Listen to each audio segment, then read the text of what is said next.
Bienvenidos a la serie Aprenda a interpretar la Biblia. Hoy continuaremos con la lección número 3, en la cual hablaremos de la segunda regla de interpretación bíblica, la cual es la ley del contexto. Esta regla de interpretación bíblica enseña que al estudiar la palabra de Dios debemos tomar las palabras en su contexto, es decir, analizando los versículos anteriores y posteriores del texto o pasaje a interpretar. El contexto son aquellas porciones bíblicas que están relacionadas con el texto bíblico que nos interesa interpretar. El contexto es lo que rodea al texto, y eso que rodea al texto siempre será necesario para una correcta interpretación de la palabra de Dios. Dentro de la ley del contexto encontramos, primero, el contexto inmediato. El contexto inmediato lo componen los versículos que están antes y después del texto que estamos estudiando. Segundo, el contexto general. Este está compuesto por todos los pasajes bíblicos más remotos con relación al texto que estamos tratando de interpretar.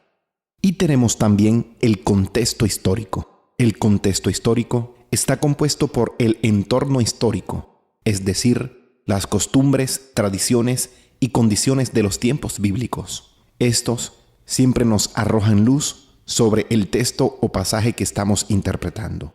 Analicemos los siguientes ejemplos. Primero, ejemplo de contexto inmediato. En Hebreos capítulo 12, versículo 1 dice: Por tanto, nosotros también, teniendo en derredor nuestro tan grande nube de testigos, despojémonos de todo peso y del pecado que nos asedia, y corramos con paciencia la carrera que tenemos por delante. El texto dice que tenemos en derredor nuestro una gran nube de testigos. Y la pregunta es, ¿cuál es esa gran nube de testigos? Para saberlo, aplicaremos la ley del contexto inmediato. Miremos los versículos que tenemos antes de este texto y los que tenemos posterior al texto.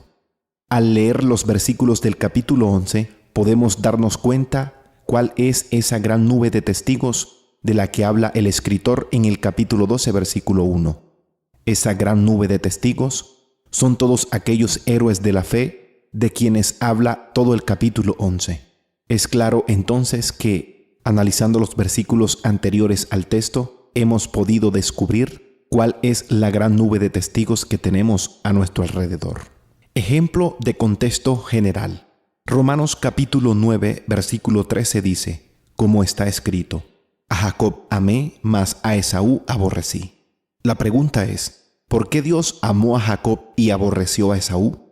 Estos dos hijos de Isaac. Y como nos indica la ley del contexto general, vamos a buscar los pasajes que tengan relación con este en toda la Biblia. En Génesis capítulo 25, versículo 19 al 26, nos enseña que esto sucedió debido al conocimiento anticipado que Dios tiene de todas las cosas. Hagamos la siguiente aclaración. Cuando la Biblia dice que Dios aborreció a Esaú, significa que Dios tuvo menos favores para con Esaú y que su propósito principal se llevó a cabo por medio de Jacob. Por medio de la ley del contexto general, hemos podido dar respuesta a la pregunta que nos hacíamos a través de Romanos capítulo 9, versículo 13. Utilizando un pasaje un poco más distante, y específicamente en otro libro de la Biblia, a diferencia del contexto inmediato, que te pide que revises los versículos anteriores y posteriores al texto que estás tratando de interpretar. Y por último, miraremos el ejemplo de contexto histórico, y utilizaremos los mismos textos que hemos usado para el ejemplo del contexto general. Romanos 9:13 dice que Dios amó a Jacob y aborreció a Esaú. Nuevamente nos hacemos la misma pregunta. ¿Por qué Dios amó más a Jacob y aborreció a Esaú? Génesis capítulo 25, versículo 19 al 26 nos da un dato histórico. Rebeca, la esposa de Isaac, estaba embarazada. Habían 2 criaturas en su vientre.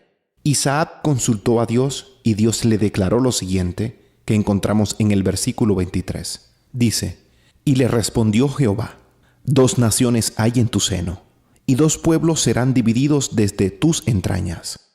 Un pueblo será más fuerte que el otro pueblo, y el mayor servirá al menor. Es evidente que el texto nos manda a estudiar la historia del pueblo de Israel, conformado por las 12 tribus de los hijos de Jacob. Ya sabes, al momento de interpretar un texto o pasaje, debes tener en cuenta su contexto, ya sea inmediato, ya sea general o ya sea el contexto histórico. Lee y analiza los versículos anteriores y posteriores.